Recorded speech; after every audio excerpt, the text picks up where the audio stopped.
Pardon. Une fois la friction hydroalcoolique faite, on va pouvoir commencer l'échantillonnage sur le générateur.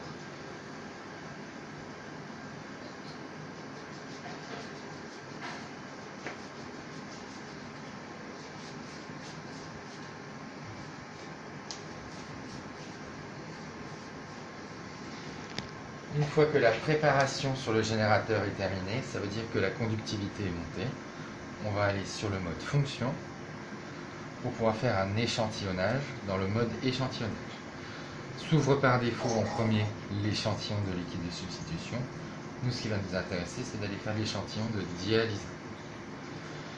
On n'a plus qu'à lire, une fois qu'on est dans l'échantillonnage de dialyse, lire ce qu'on a besoin de faire. Pour prélever un échantillon de dialyse, ouvrez le port de vidange, raccordez la poche d'échantillonnage. Remarque, les 100 premiers ml doivent être éliminés. Pour éliminer les 100 premiers ml, on va les éliminer à l'aide d'un haricot. Le dialysat va se récupérer au niveau du port de vidange. On ouvre le port de vidange, on cale le haricot en dessous, et ici on démarre l'échantillonnage. Le générateur va se mettre à couler. Une fois les 100 premiers ml, on évalue à peu près 100 ml d'écoulement qui ont été enlevés. On va arrêter l'échantillonnage. Le liquide de dialyse qui a été récupéré dans le haricot sera éliminé de côté. Il ne nous reste plus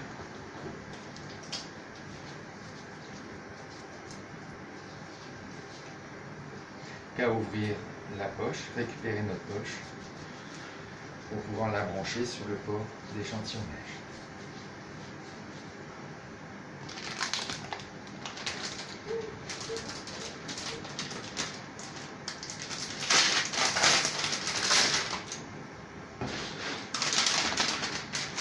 Une fois la poche récupérée dans le sachet, elle se présente sous cette forme. On va enlever cette partie. Le tuyau est très petit, il ne permettra pas forcément d'assurer le bon débit et le bon volume sur la poche. Celui-ci est enlevé et la poche sera branchée directement sur le port de la vidange pour récupérer le liquide de dialyse. Une fois la poche bien branchée, il ne nous reste plus qu'à appuyer sur démarrer l'échantillonnage. À la fin du volume, pareil que pour la substitution, une fois que le générateur aura donné tout son volume à la poche, il va couper de lui-même son débit.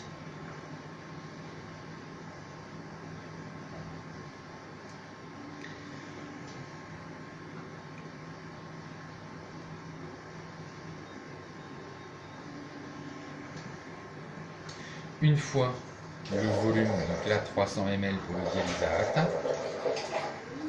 le générateur arrête son débit, donc la touche repasse bleu, et ne vous permet plus d'arrêter vu que c'est déjà arrêté et grise son arrêt de l'échantillonnage. Quand on en est à ce moment-là, on va pouvoir clamper la poche, dévisser la poche du port et apposer à cet endroit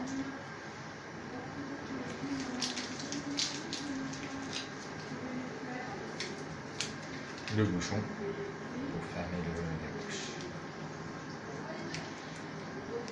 La poche est prête pour partir en pharmacie ou au laboratoire pour être analysée. Il ne nous reste plus qu'une étape. On ferme le port de vidange. Une fois qu'on a fermé le port de vidange, si on voulait refaire un échantillon de substitution, il nous suffit d'aller de ce côté-là. Et on recommence la même manipulation pour faire l'échantillonnage du liquide de substitution. Vous pouvez le montrer juste où c'est. Voilà. À ce moment-là, quand on va faire le prélèvement de substitution, on se mettra sur ce port-là qui est le port donné de substitution. Si on résume, les 100 premiers millilitres, on les évacue dans un haricot. Le reste du prélèvement se fait par le branchement de la poche sans son raccord directement sur le générateur. Une fois que le générateur a fini de remplir le volume dédié pour le prélèvement. Il va arrêter son débit tout seul. Il ne nous reste plus qu'à retirer la poche, mettre le bouchon et refermer le port. Port de substitution pour la substitution, port de vidange pour le dialysat. Pour ressortir du menu, une fois qu'on a fini de faire les prélèvements, il ne nous reste plus qu'à appuyer sur fonction.